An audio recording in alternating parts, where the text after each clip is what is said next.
The old folks in the West used to say that life never warns you before it changes you. Big moments don't roll in like thunder. They sneak up quiet, like a dust cloud on a slow afternoon. And on one burning September day in 1882, a woman named Anna Turner stood on a train depot platform in Millerton, Texas, learning what it meant to be looked at but never truly seen. The sun hammered the wooden boards like it was punishing every soul there, and the heat made people meaner than usual. 10 women stood on that platform, each waiting to be chosen by some rancher in need of a wife. But Anna already knew in her bones that she was not going to be the first one anyone reached for. She held her carpetbag tight against her skirt, though there wasn't much inside. Her mind drifted for a moment to the day her husband had returned her to her parents, home like he was returning a plow that wouldn't cut straight. 3 years married, and not one child. That was all it took for him to decide she was broken. Her mother had pressed some travel money into her hand with a soft pat, and her father never even lifted his eyes from the newspaper. By sunset, she had been alone again. Now she stood beside the other women while Mr. Harwick, the man running the bride sale, shouted each woman's skills like he was auctioning show horses. One by one, the younger girls were chosen. A rancher with silver hair stepped forward for a woman from Pennsylvania. Another rancher claimed a seamstress with bright ribbons tied in her hair. Each time a woman climbed down from the platform, the rest shifted uneasily, knowing the choices were narrowing fast. Soon, 8 women were gone. Only 2 remained standing, then 1, then none except Anna. The crowd's eyes swept over her like she was a dirty window, not even worth a clean look. Someone in the back called out that there had to be something wrong with the one in brown. Another voice answered that she must be second-hand goods, returned merchandise. Laughter rolled across the depot. Some women covered their mouths with gloved hands, pretending to be polite while enjoying every second of Anna's humiliation. She stood straight, forcing her hands to stay still even though her fingernails were biting into her palms. She kept her eyes on the far horizon where the heat shimmered over the tracks. If she let herself meet this crowd's eyes, she knew she would fold like a paper cup in a rainstorm. Mr. Harwick stumbled over his words as he tried to present her. He said she had experience in household management.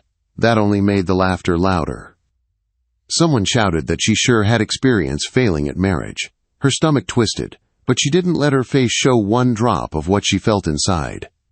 She pictured herself walking back to the boarding house, back to whispers and pity, back to nights where the loneliness pressed down heavy.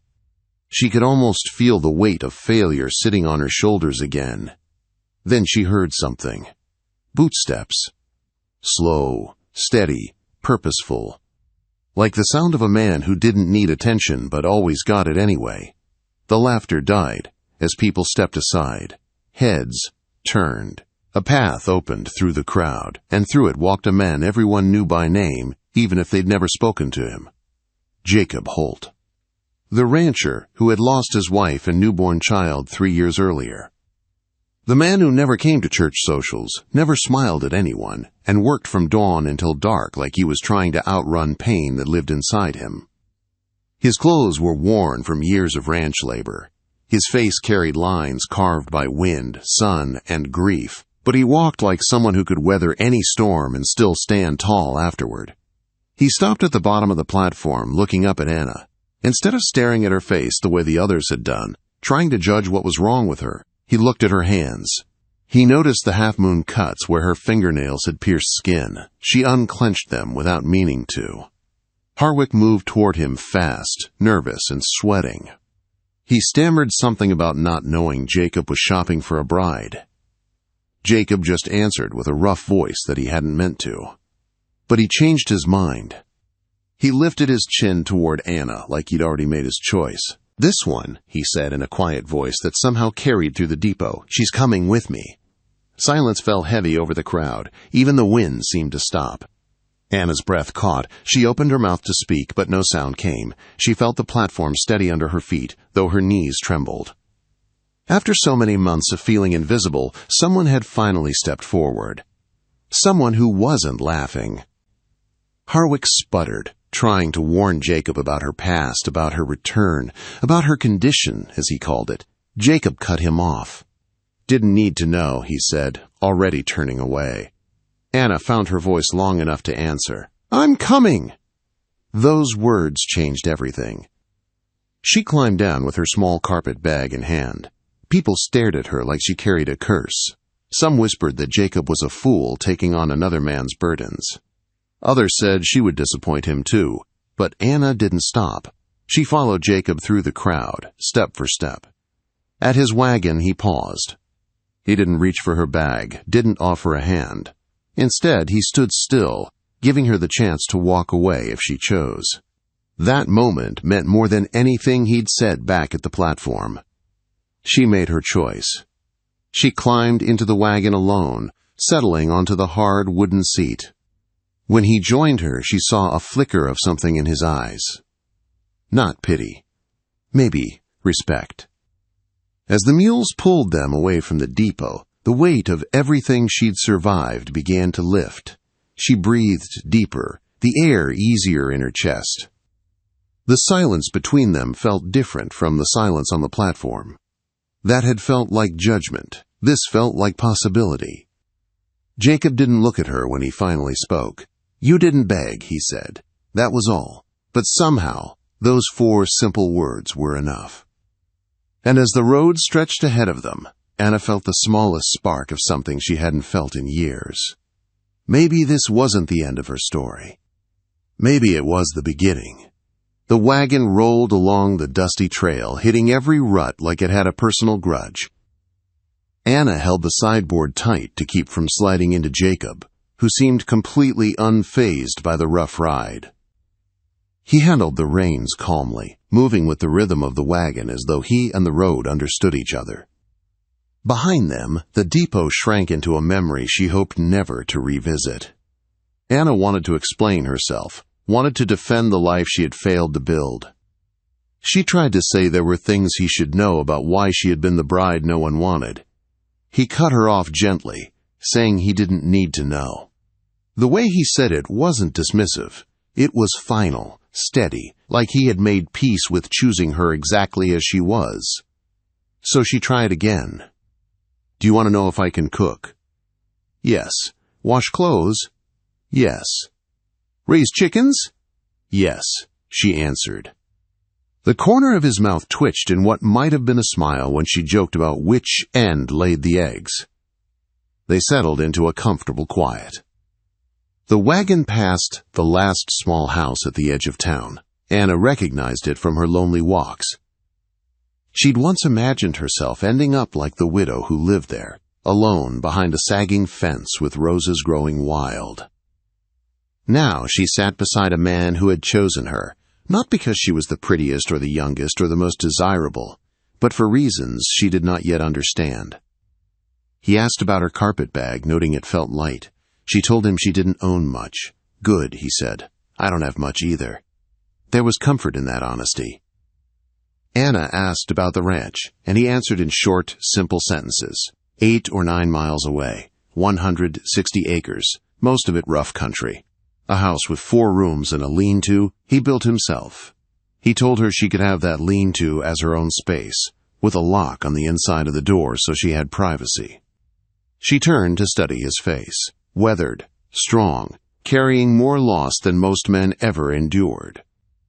He said he'd built the extra room because anybody answering the advertisement might want space of their own. He wasn't expecting romance. He wasn't expecting gratitude. He wasn't expecting anything, really. "What changed your mind today?" she asked. He didn't answer quickly. They rode past cottonwoods that lined a small stream. A hawk circled overhead. The mules plodded forward, steady as an old heartbeat. He finally said he'd seen the crowd gathered like a pack of crows, and something inside him had shifted. He didn't want to watch the world pile more shame onto someone who'd already carried enough. He'd chosen her because she stood tall through it all. Before she could respond, she saw a rider waiting by the stream. His hat was low, his posture stiff. Jacob muttered that it was Harwick and didn't sound pleased about it. Harwick moved his horse to block the trail, waiting with a stack of rolled papers in his hand. He claimed he needed to explain things to Jacob, legal matters concerning Anna's past. Anna felt her stomach tighten, knowing exactly what the man wanted to expose.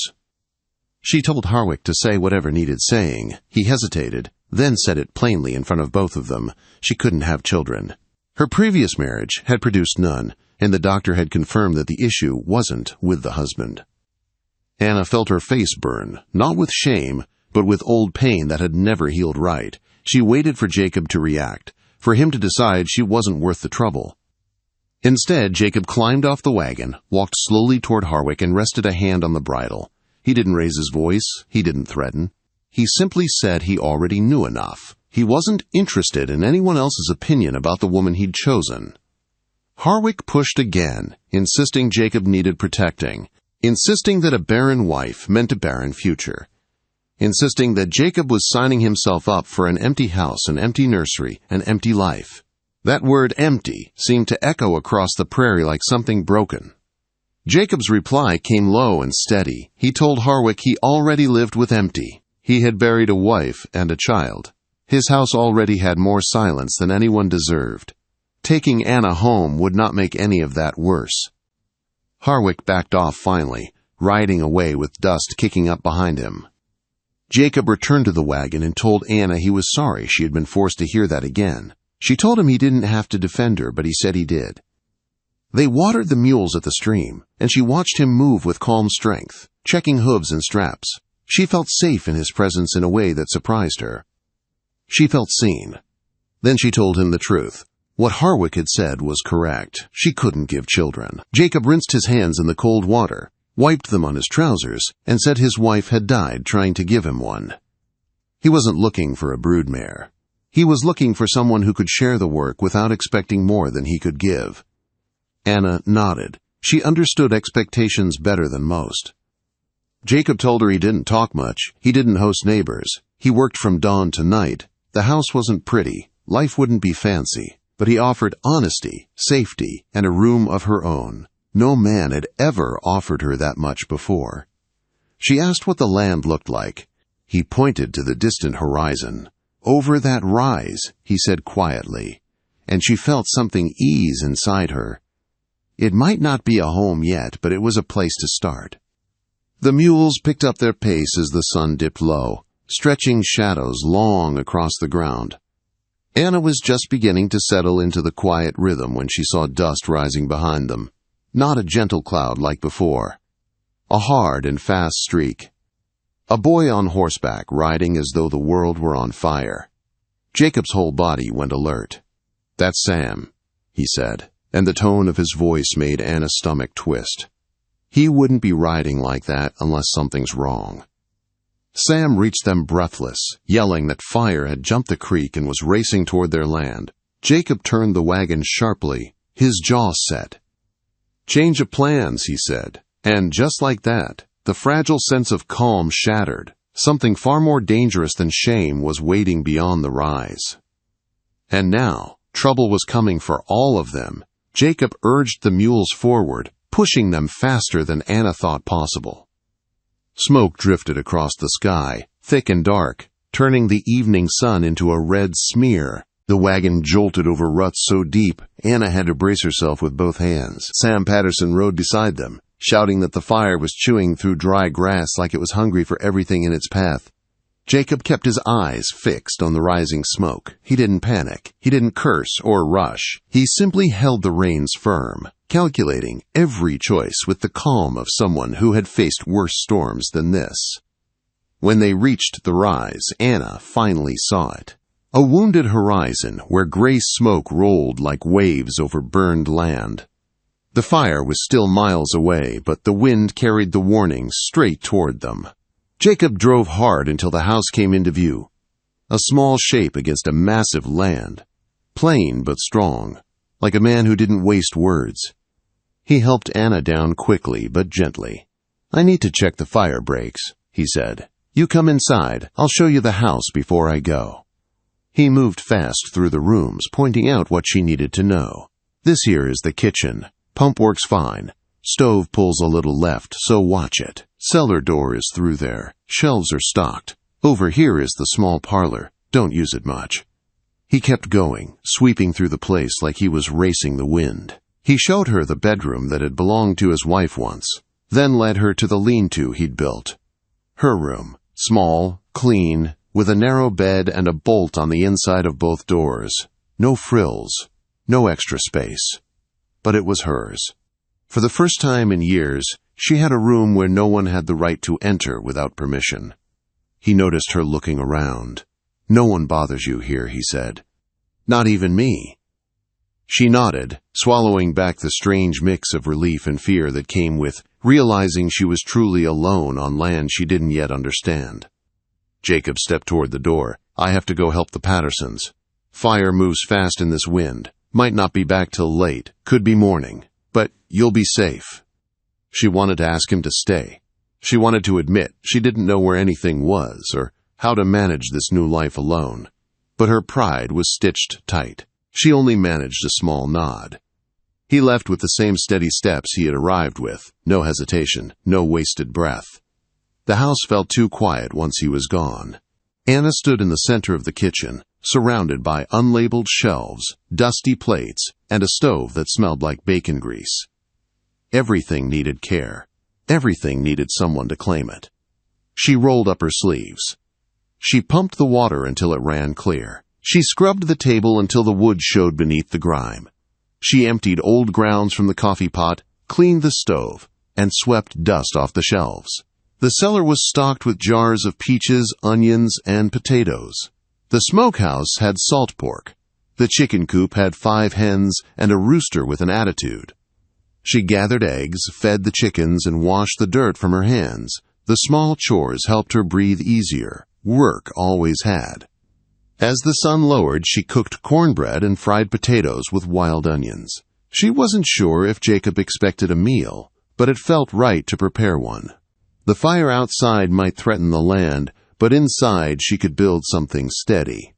The sky turned orange, then gray as smoke drifted overhead. She heard horses before she saw them. Not one. Several. The yard filled with shapes half hidden by dusk. Men covered in ash walked toward the house with slow steps. Jacob opened the door first. He looked like he'd walked through a chimney. Soot covered his face, his shirt torn at the shoulder. The 3 men behind him looked worse. One of them, a tall man with a thick red beard, stepped forward like he owned the place. "Well now, Jake," he said in a heavy voice, "you didn't tell us you had company." The 3 men stared openly at Anna. Their eyes moved over her in a way that made her take a step back until her hip hit the table. Jacob stepped between them, casual but firm. "This is my wife," he said. Wife.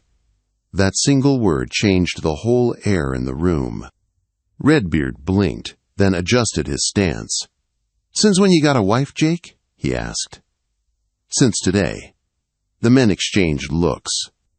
The smell of smoke and sweat hung thick in the kitchen. The second man, tall and gaunt, pushed forward.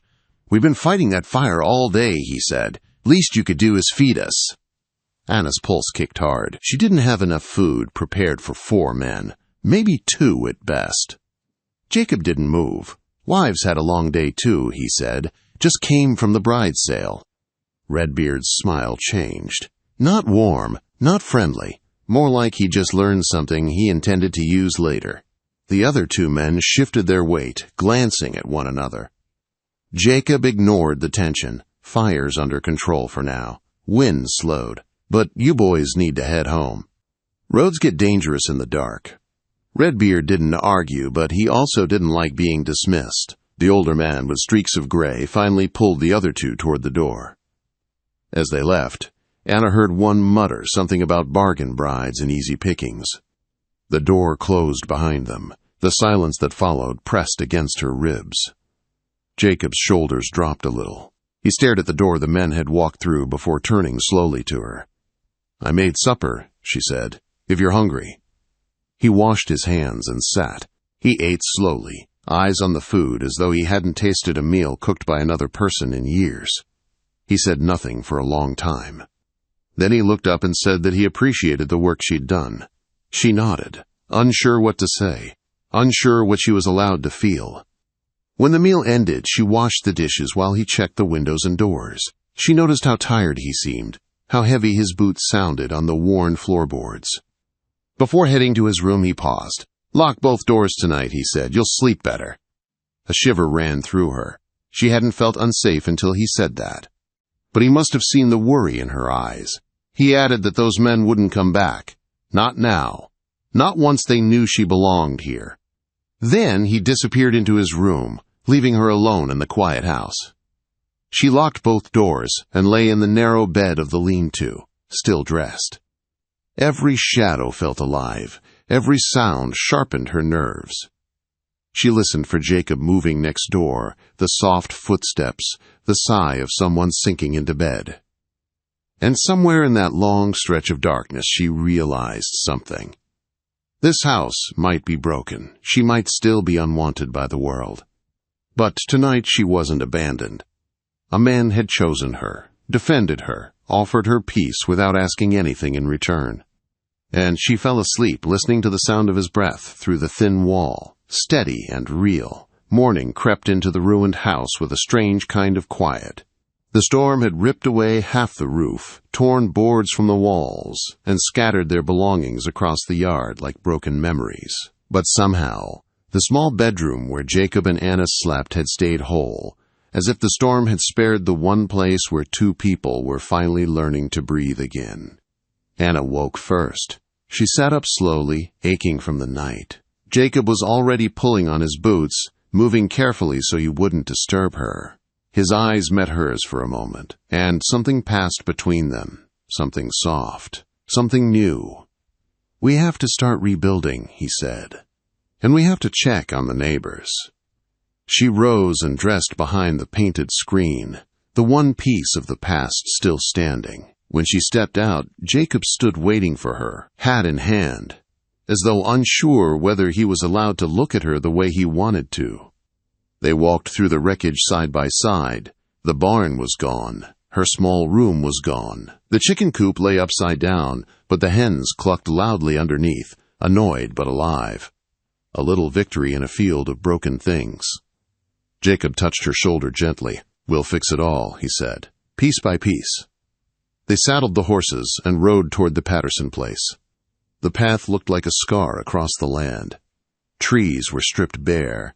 Fences lay flat. A wagon wheel sat half buried in mud, still spinning from the night before.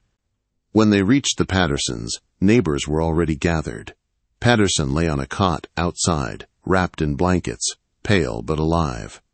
Mrs. Patterson rushed to Anna the moment she saw her. "You saved him," she said. Her voice cracked. "I don't know how to thank you."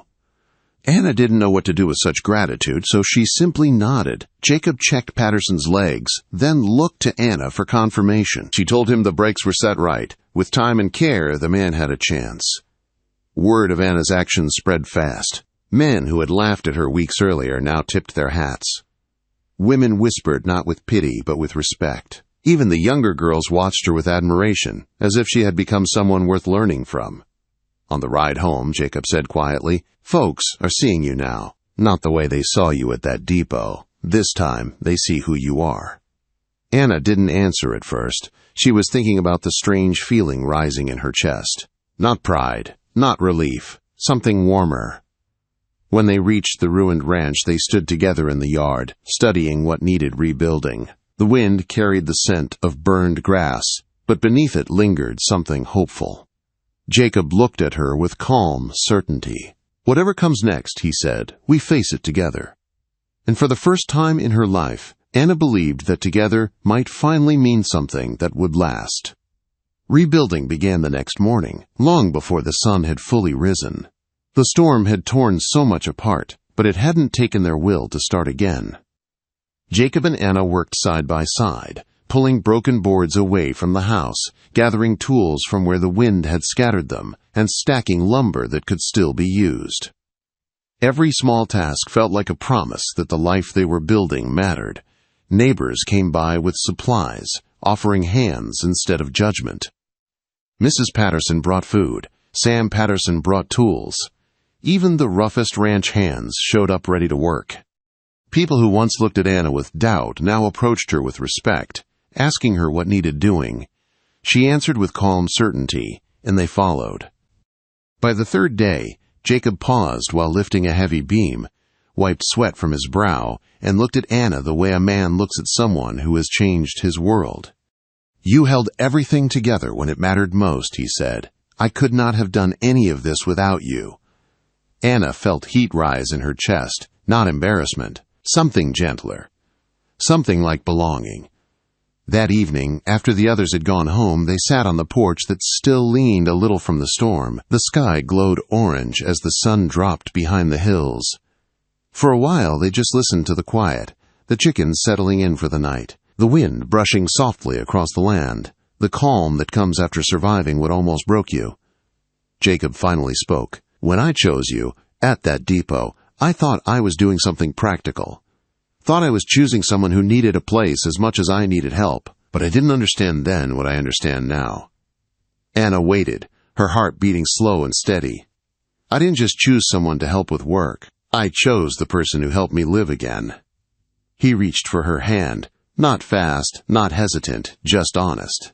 She took it, feeling the warmth of his palm and the weight of everything they had survived together. Two people the world had counted out. Two people who found strength in each other's quiet places. That night, when they stepped inside the house, the place didn't feel broken anymore. It felt like the beginning of something real. Something they were building together, brick by brick, choice by choice. Weeks later, when they rode into town to sign the marriage register, people greeted them not with whispers, but with smiles. A few folks nodded, as if they had known all along that these two battered souls would find each other. Anna held Jacob's arm a little tighter as the clerk wrote her new name, Anna Holt. It fit her in a way nothing else ever had. As they rode home, the sun warm on their backs, she realized the truth that had followed her from the depot to the storm cellar to this new life. Being the one nobody wanted had led her straight to the one person who saw her fully. And sometimes being seen was the greatest love of all.